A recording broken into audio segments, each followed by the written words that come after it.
Hello students, आज हम पढ़ने वाले हैं जैसे प्रॉपर्टीज ऑफ डिटरमिनेंट। जैसे हमने डिटरमिनेंट लास्ट टॉपिक हमने कवर किया था, तो आज हम उसकी कुछ प्रॉपर्टीज पढ़ने वाले हैं कि किस तरीके से हम डिटरमिनेंट की वो इजीली निकाल सकते हैं और उस डिटरमिनेंट की क्या क्या प्रॉपर्टीज होती है जिनका हम यूज कर सकते हैं। क्लियर है? तो इस तरह की कुछ प्रॉपर्टीज आज हम लोग पढ़ने वाले हैं। वैसे तो आपके एनसीईआरटी में सिर्फ 6 प्रॉपर्टीज दी हुई है, बट हम लोग इसमें कुछ और एक्स्ट्रा प्रॉपर्टीज ऐड करके पढ़ेंगे।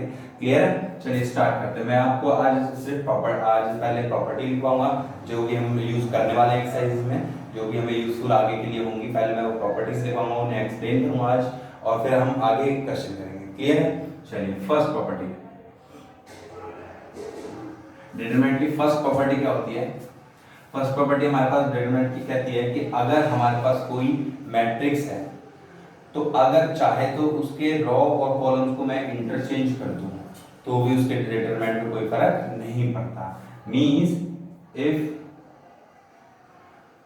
The rows and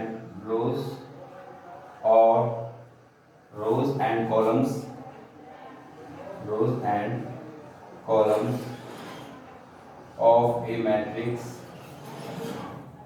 of a matrix are interchanged, then determinant has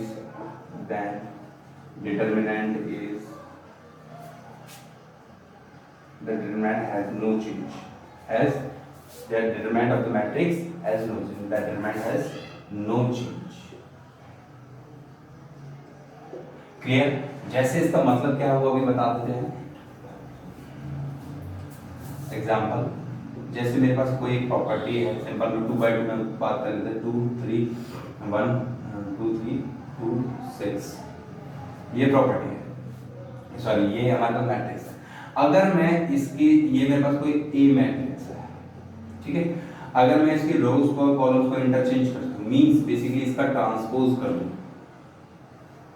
1 2 2 6 1 2 2 6, यार सॉरी ये तो सिमेट्रिक हो गई 1 3 2 6।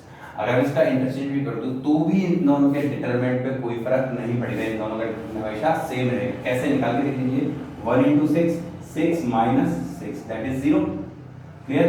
और इसमें चेक करिए 6 minus 6 is equal to 0, तो दोनों का डिटरमिनेंट हमेशा क्या है? सेम है। ध्यान रखिएगा, जीरो नहीं कह सकते कि हमेशा जीरो आएगा। अगर मैं यहाँ पे चेंज कर देता हूँ 7, यहाँ पे कुछ 5 डाल देता हूँ, यहाँ पे हमारे पास 5 आ जाएगा और यहाँ पे 7, तो हमारे पास ये डिटरमिनेंट सेम नहीं होगा। ध्यान रखिएगा, इसका डिटरमिनेंट निकाल के देख लीजिए इसी तरीके से 7 minus 10 that is -3, इधर भी 7 minus 10 equals to -3। क्लियर है? तो मींस हम ये कह सकते हैं बेसिकली इसका मतलब क्या है, ए किसी मैट्रिक्स ए और उसी मैट्रिक्स का ट्रांसपोज ए ट्रांसपोज का डिटरमिनेंट हमेशा क्या होता है? सेम होता है। बेसिकली इसका कहने का मतलब क्या है? इसका मतलब क्या है? Determinant of matrix A is equal to determinant of A transpose. इसका कहने का मतलब सिर्फ इतना है कि मैट्रिक्स और उसके ट्रांसपोज दोनों का डिटरमिनेंट हमेशा क्या होता है? सेम होता है। क्लियर है?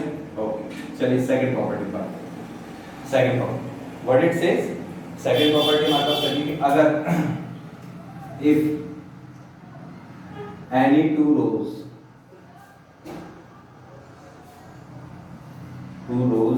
or columns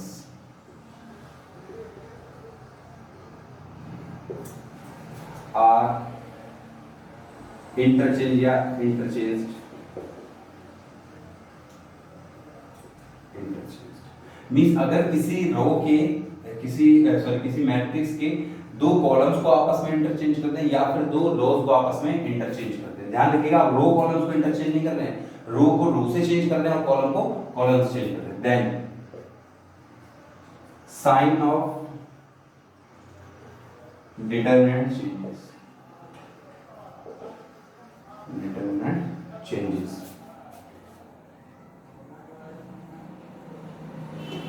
clear? इसका मतलब क्या है कि अगर मैं किसी भी मैट्रिक्स में, कोई भी मैट्रिक्स हमारे पास है, अगर मैं उसमें उसकी जो हमारे पास दो रो या कॉलम है उन्हें इंटरचेंज आपस में मैं कर दूंगा तो हमारे पास क्या होगा? कि उन दोनों उनके साइन में क्या हो जाएगा, चेंज हो जाएगा। मींस उसके जो डिटरमिनेंट हमारे पास जो पहले था वो नेगेटिव साइन से मल्टीप्लाई हो जाएगा। जैसे मैं एग्जांपल देता हूं आपको, कोई मैट्रिक्स है 1 2 3 6 4, ठीक है, ये हमारे पास कोई मैट्रिक्स है, इनकी रोज को आपस में इंटरचेंज कर देता। मींस मैंने इसकी रोज को, ये R2 ये R1, ठीक है, इन दोनों को इंटरचेंज कर देता हूं। ये मैट्रिक्स मेरे पास क्या बनी, R2 चेंजेस इनटू R1 से मेरे पास मैट्रिक्स बनी है, ठीक है, इंटरचेंज कर देना R2 और R1 को इंटरचेंज कर दे, 6 4 2 3। तो इन दोनों का जरा डिटरमिनेंट निकाल के देखिए क्या फर्क आया कि इसका डिटरमिनेंट कितना था, 8 माइनस 18 दैट इज -10, और इसका देखिए 18 माइनस 8 इज 10। तो देखिए इसमें और इसमें क्या चेंज आया, सिर्फ साइन का चेंज आया। मींस अगर मैं इसका डिटरमिनेंट निकालता हूं और इसको इनकी दो रोज या दो कॉलम को इंटरचेंज करके डिटरमिनेंट निकालता हूं तो हमारे पास क्या फर्क आएगा, सिर्फ माइनस का चेंज आएगा। क्लियर है, बात समझ में आई। मींस इफ एनी रोज और एनी टू रोज और कॉलम आर इंटरचेंज, मींस रो से चेंज हो या कॉलम से चेंज हो, चाहे तो आप इन दोनों कॉलम्स को भी इंटरचेंज करके चेक कर सकते हैं, आपके पास डिटरमिनेंट जो है हमारे पास वही नेगेटिव के साइन से चेंज आएगा। क्लियर है, interchange then sign of the determinant changes. तो उस डिटरमिनेंट का सिर्फ क्या चेंज होता है, साइन चेंज होता है, उसकी कोई भी डिजिट चेंज नहीं होती। क्लियर है, मींस खाली अगर हमारे पास +10 आ रहा है तो -10 हो जाएगा, -10 है तो +10 हो जाएगा, सिर्फ साइन चेंज होता है। जितनी बार हम लोग कॉलम से या रो इंटरचेंज करेंगे उतनी ही बार हमारे पास डिटरमिनेंट का साइन चेंज होता है। क्लियर है, okay okay. Next third property, इसे रिमूव करके हम दोस्तों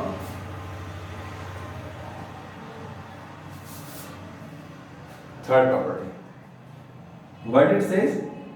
थर्ड प्रॉपर्टी हमारे पास क्या कहती है कि थर्ड प्रॉपर्टी में हमारे पास ये चीज है कि अगर हम लोग क्या करते हैं,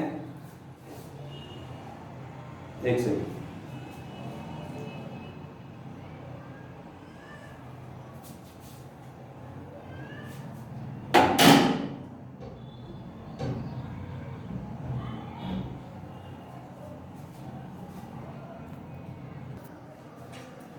okay, the third property says कि if two rows, the third property is two rows or columns are same, if two rows or columns are same of a matrix, या डिटरमिनेंट हम बोल सकते हैं मैट्रिक्स, या फिर डिटरमिनेंट फॉर्म में जैसे हमें मैट्रिक्स दी थी ऑफ ए मैट्रिक्स, या हम बोल सकते हैं डिटरमिनेंट की फॉर्म में जो है मैट्रिक्स दी होती है, देन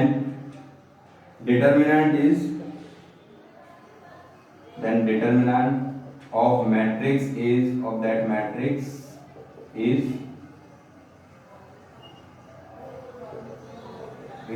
0। मींस क्या है, जैसे इस ध्यान दिए कुछ बुक्स में यहाँ पे मैट्रिक्स जगह डिटरमिनेंट लिखा होता है, उसका मतलब क्या होता है कि आपको जैसे डिटरमिनेंट की फॉर्म में अगर आपको ये सिंबल डायरेक्टली दे दिया गया है तो आपको मैट्रिक्स दिए 1 2 3 4 3 2 9 6 7, इसका मतलब होता है कि मैट्रिक्स का सिर्फ आपको डिटरमिनेंट के ऊपर बात करनी है।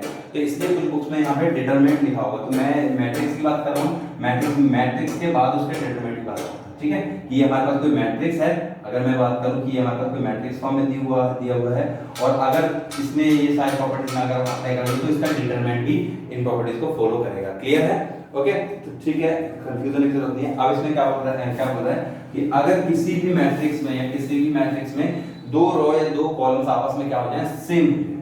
ध्यान दीजिए, किसी भी मैट्रिक्स में दो कॉलम्स या दो रोज आपस में क्या हो जाए, सेम हो जाए, तो उसका डिटरमिनेंट हमेशा कैसा आएगा, 0। देखिए अगर ये दोनों दो रोज इसकी सेम है, क्लियर, दोनों कॉलम भी सेम है, तो ये आप चाहे रो सेम करके देख लीजिए चाहे कॉलम सेम करके देख लीजिएगा, तो इसको डिटरमिनेंट निकालिए 2 - 2 = 0। क्लियर, चाहे तो 3 × 3 में को भी निकाल के देख लीजिए, 1 2 3 1 2 3 1 1 1। ठीक है, सिंपल को भी आप डिटरमिनेंट निकाल के लीजिए, इसका डिटरमिनेंट हमारे पास क्या आएगा, 0 ही आएगा। क्यों? क्योंकि इसमें हमारे पास दो रोज हमारे पास आपस में क्या है, बिल्कुल सेम है। क्लियर है? दो कॉलम्स आपस में क्या है, सेम है। दो कॉलम्स सेम हो जाए या फिर दो रो सेम हो जाए तो भी डिटरमिनेंट हमेशा क्या होगा, 0 होगा। आप डायरेक्टली उसे देख के बता सकते हैं। इन प्रॉपर्टी का यूज यही है कि आपको मैट्रिक्स दी जाए और आप इन प्रॉपर्टीज से आप डायरेक्टली देख के भी बता पाएंगे इस मैट्रिक्स का डिटरमिनेंट क्या होगा बिना सॉल्व किए, तो वो आपके लिए यूजफुल होगा। इसलिए प्रॉपर्टीज आप लोगों के लिए जरूरी है। और दूसरी चीज, इस प्रॉपर्टीज के बेस पे आपके पास एक क्वेश्चन आता है प्रॉपर्टीज के बेस पे। प्रॉपर्टीज को यूज करके विदाउट एक्सपेंशन मींस आप इस डिटरमिनेंट को बिल्कुल एक्सपेंड नहीं करेंगे, विदाउट एक्सपेंशन आपको इसका डिटरमिनेंट का पता लगाना होगा। ठीक है, तो ये थर्ड प्रॉपर्टी आपको समझ में आ गई। Okay, next fourth property. Next fourth property, if any row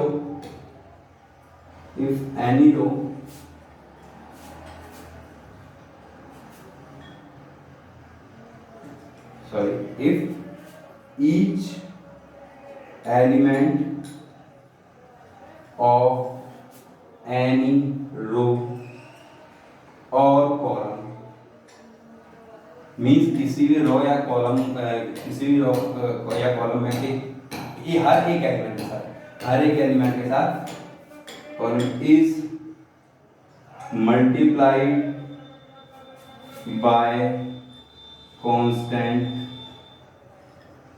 k, then its determinant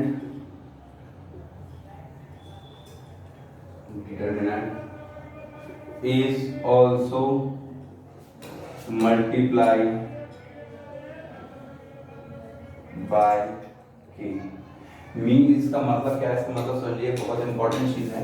जैसे हमारे पास कोई भी मैट्रिक्स है 1 3 2 6 7 2 9 8 7, ठीक है, इसकी किसी भी रो या किसी भी कॉलम को मैंने एक कांस्टेंट k के साथ मल्टीप्लाई किया। मैंने इस मैट्रिक्स के किसी एक रो के साथ, ध्यान रखिएगा, पहले जब हम मैट्रिक्स की बात करते थे तो अगर मैंने बाहर ऐसे लिखा है मैट्रिक्स के साथ तो हर एक एलिमेंट के साथ मल्टीप्लाई होता था, राइट। लेकिन अगर हम डिटरमिनेंट की बात कर रहे हैं, मैं कह रहा हूं अगर मैं इस कांस्टेंट को इस किसी भी इसका हमारे पास डिटरमिनेंट हमारे पास मानता हूं मेरे पास कोई x आता है, इसका डिटरमिनेंट हमारे पास x आता है, ठीक है, इसे डिटरमिनेंट सॉल्व करके x आता है।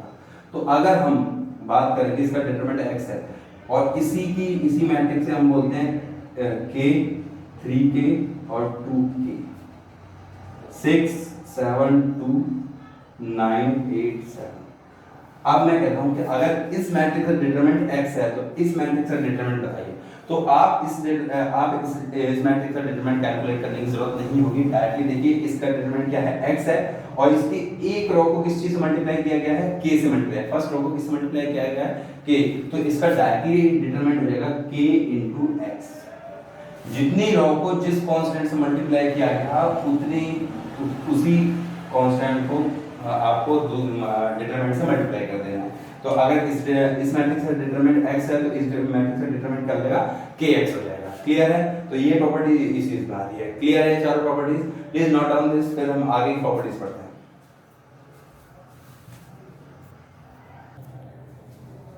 चलिए स्टार्ट करते हैं फिफ्थ प्रॉपर्टी। फिफ्थ प्रॉपर्टी कहते हैं if any row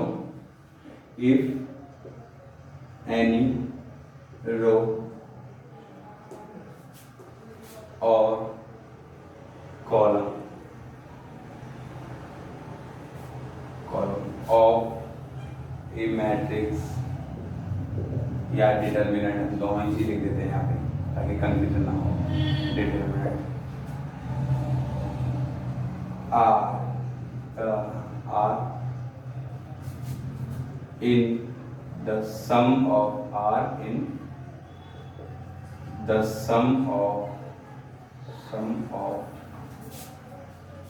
two or more terms, then determinant can be expressed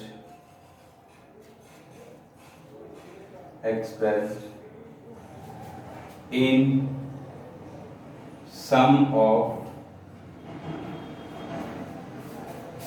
two or more matrix or determinant। अब इसका मतलब समझ लीजिए, जैसे मेरे पास कोई matrix A plus lambda B plus lambda C plus lambda P Q R X Y Z, ये हमारे पास कोई मैट्रिक्स, इसके डिटरमिनेंट के बारे में बात करनी है, ठीक है। आपको इसका डिटरमिनेंट नहीं है, ठीक। तो इसका मतलब है क्या कि हम इसके डिटरमिनेंट को, ध्यान रखिएगा इस मैट्रिक्स को नहीं, सिर्फ डिटरमिनेंट की बात कर रहे हैं। अगर हमारे पास ये डिटरमिनेंट के लिए दिया हुआ है तो मैं इसको इस तरीके से लिख के डिटरमिनेंट निकाल सकता हूं। दो अलग अलग मैट्रिक्स है, जैसे मैं ए, पहले इन दो जो हमारे पास दो कॉलम सिंगल है उन्हें सेम लिख दीजिए, P Q R X Y Z plus P Q R X Y Z, ये दो कॉलम।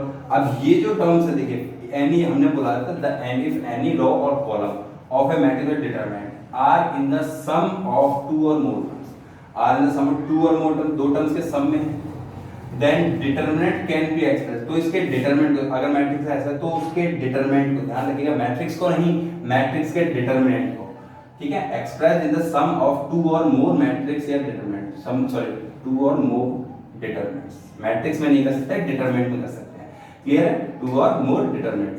जैसे अब इसके जैसे एक में तो हम लोग इसकी फर्स्ट टर्म लिखेंगे ए बी सी, एक डिटरमिनेंट हमने इसका फर्स्ट टर्म लिख दिया, सेकंड में लैम्डा 1 लैम्डा 2 और लैम्डा 3 को लिख सकते हैं, लैम्डा 1 लैम्डा 2 और लैम्डा 3। मींस इसका जो डिटरमिनेंट आएगा, ये जो हमारे पास है, इसका डिटरमिनेंट को जो सॉल्व करके आएगा वही हमारे पास आंसर इसका डिटरमिनेंट प्लस इसके डिटरमिनेंट के इक्वल आएगा। इससे हमें क्या हेल्प मिलेगी कि अगर हमें डायरेक्टली इतनी बड़ी टर्म्स का हमारे पास डिटरमिनेंट हम नहीं निकाल सकते हैं तो इसको स्प्लिट करके, इस दो फॉर्म्स में स्प्लिट करके अलग अलग डिटरमिनेंट निकाल के हम उसे ऐड कर सकते हैं।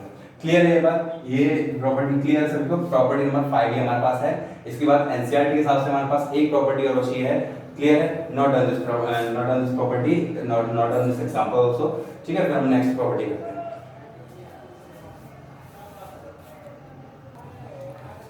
चलिए स्टार्ट करते हैं six property. What it says, six property कहती है if any row or column of a matrix is changed by adding the constant multiple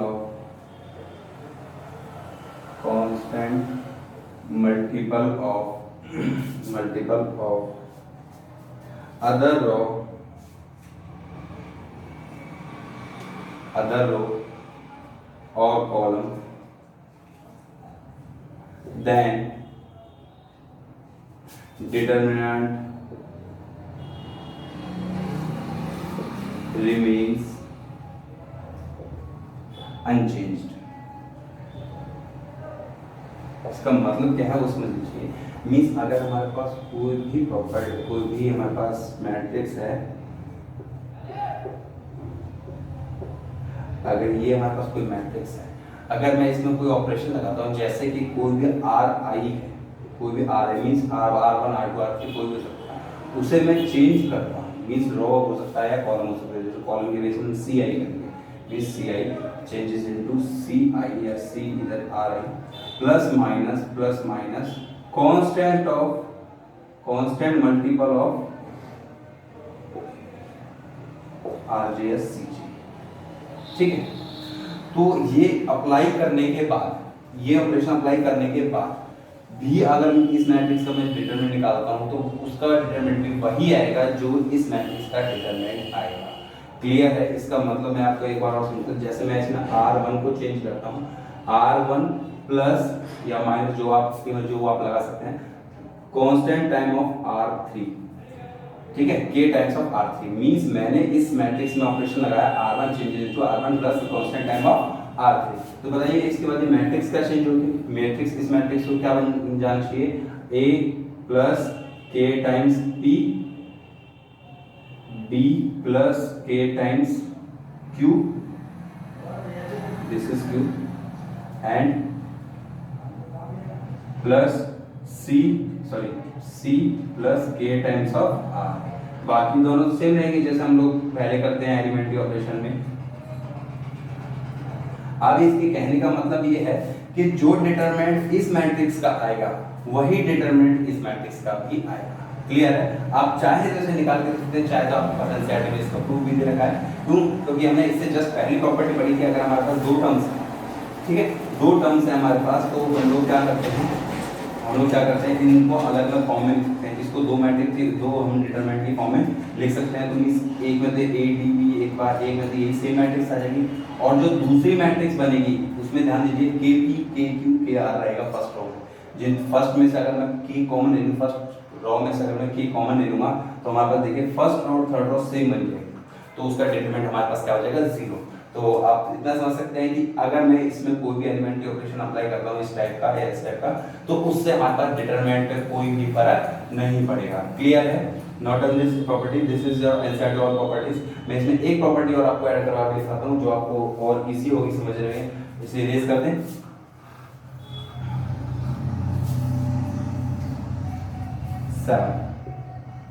if any row or column of a matrix is zero, then its determinant is zero. If any row means complete row. Clear? अगर किसी भी matrix की कोई भी complete रो या तो zero हो या कंप्लीट कॉलम उसमें जीरो हो, ध्यान रखिए एक कॉलम एक नंबर जीरो से मतलब नहीं है। कंप्लीट रो मींस या तो ये कॉलम जीरो जीरो हो, ये ए बी सी कुछ भी हो, या फिर एक रो की बात कर रहे हैं, कंप्लीट रो जीरो होनी चाहिए। तो अगर हम इसकी बात करेंगे तो ये कंप्लीट डिटरमिनेंट इसका हमेशा क्या रहेगा, जीरो ही रहेगा, ध्यान रखिएगा। क्लियर है? ऐसा नहीं होगा कि एक एलिमेंट जीरो हो जाने से हमारे पास सब कुछ जीरो हो जाएगा, नहीं। कंप्लीट रो या कंप्लीट कॉलम के बारे में ही हम लोग बात करेंगे। क्लियर है? ये प्रॉपर्टी समझ में आई। अब हम इसके आगे क्वेश्चन करते हैं। चलिए स्टूडेंट स्टार्ट करते हैं क्वेश्चंस। कुछ एग्जांपल देखते हैं, पहले इसके बारे में एग्जांपल देखेंगे, फिर आगे काम करेंगे एक्सरसाइज के। इसमें हमें क्या पता है कि determinant of this matrix is equal to zero हमें शो करना है। शो करने का मतलब है कि हम लोगों को ये यूजिंग प्रॉपर्टी जो अभी हमने प्रॉपर्टीज पहले पढ़ी हैं उन प्रॉपर्टीज का यूज करके हमें शो करना है कि इस मैट्रिक्स का डिटरमिनेंट क्या होगा, जीरो होगा। क्लियर है? ध्यान रखिएगा जब भी आपको इस तरीके शो करने को बोला जाएगा मींस यूजिंग डिटरमिनेंट प्रॉपर्टीज आपको शो करना पड़ेगा। क्लियर है? प्रॉपर्टीज से मतलब क्या है कि आपको इसे एक्सपेंड नहीं करना। चाहे तो वैसे अगर आप कंफर्म करना चाहें तो आप ये एक्सपेंड करके देख सकते हैं, आप इसका डिटरमिनेंट जीरो ही आएगा, हर एक में इसी तरह से डिटरमिनेंट सेम ही आएगा। लेकिन अब आपको बोला without expanding means using properties of determinant, जो भी हमने 6-7 पढ़ी हैं ऊपर, उन्हीं का यूज करना है। ठीक है? चलिए स्टार्ट करते हैं। देखिए जैसे हमने एक चीज पढ़ी थी कि कभी भी अगर हमारे पास कोई भी रो या कोई भी एलिमेंट दो या दो से ज्यादा टर्म्स के सम के रूप में अगर हमें दिखता है, जैसे ये देखिए a + 2x a + b + 2y c + 2z दो या दो टर्म्स से ज्यादा के रूप में दिखता है, तो हम इस डिटरमिनेंट को दो डिटरमिनेंट्स की फॉर्म में लिख सकते हैं। ध्यान रखिएगा हम मैट्रिक्स की बात नहीं कर रहे हैं, किसकी बात कर रहे हैं, डिटरमिनेंट की बात कर रहे हैं। जैसे कि अगर हमारे पास यूजिंग प्रॉपर्टीज ऑफ डिटरमिनेंट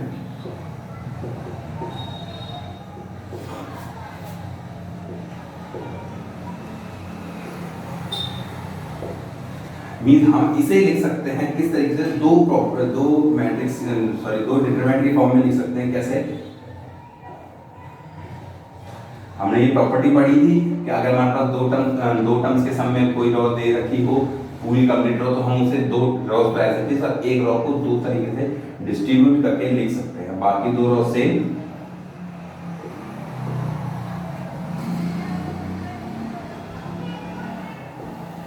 लिख सकते हैं। हमने बोला था कि इस डिटरमिनेंट को हम इन दो फॉर्म्स में करके लिख सकते हैं। क्लियर है? अब देखिए हमने ये दो फॉर्म्स में लिख दिए। अब देखिए इससे फायदा क्या हुआ, इससे हमें ये पता लग गया कि देखो इस डिटरमिनेंट में हमने देखा कि दो रोज क्या है, बिल्कुल सेम है।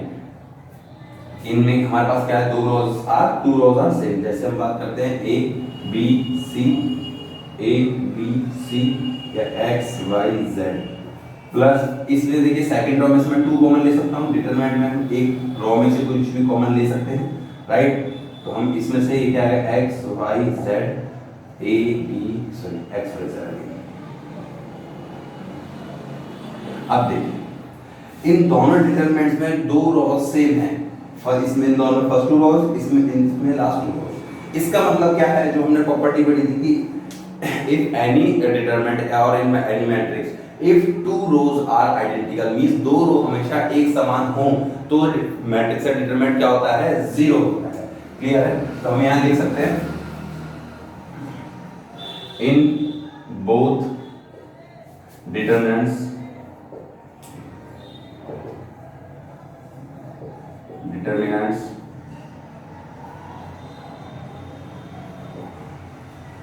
2 rows are identical. So determinant is 0 means इस प्रॉपर्टी का यूज करके हमारे पास इस मैट्रिक्स इसका भी डिटरमिनेंट हमारे पास क्या होगा, इसका भी डिटरमिनेंट क्या होगा, 0। तो means 0 plus 2 into 0 is also equal to 0। यही शो करना था कि इस पूरी मैट्रिक्स का डिटरमिनेंट क्या है, 0 है। तो हमने यूजिंग प्रॉपर्टीज देखी विदाउट एक्सपेंडिंग, हमने एक्सपेंड भी नहीं किया, हमने इसको फर्स्ट रो है फर्स्ट कॉलम का हम एक्सपेंड नहीं किया, डायरेक्टली प्रॉपर्टीज का यूज करके हमने बता दिया क्या डिटरमिनेंट क्या है, 0। जैसे हमने ये लिखा था, क्या होता है कि हमने ये प्रॉपर्टीज जिस भी प्रॉपर्टी यूज करें वो आप लिख सकते हैं। क्लियर है। अगर कुछ जगह आप ऐसे कहेंगे नहीं लिखेंगे तो भी वो ऑब्वियस बात है, जैसे हमने कॉमन लिया है तो हमने यहाँ पे प्रॉपर्टी नहीं लिखी कि हम लोग इसमें से कॉमन ले सकते हैं, तो आप डायरेक्टली भी उसका कर सकते हो कि इस प्रॉपर्टीज में हमारे पास 2 rows are identical, so determinant is 0, 2 rows are identical, then determinant is 0। Clear है। नॉट डन दिस क्वेश्चन, हम आगे एक्सरसाइज स्टार्ट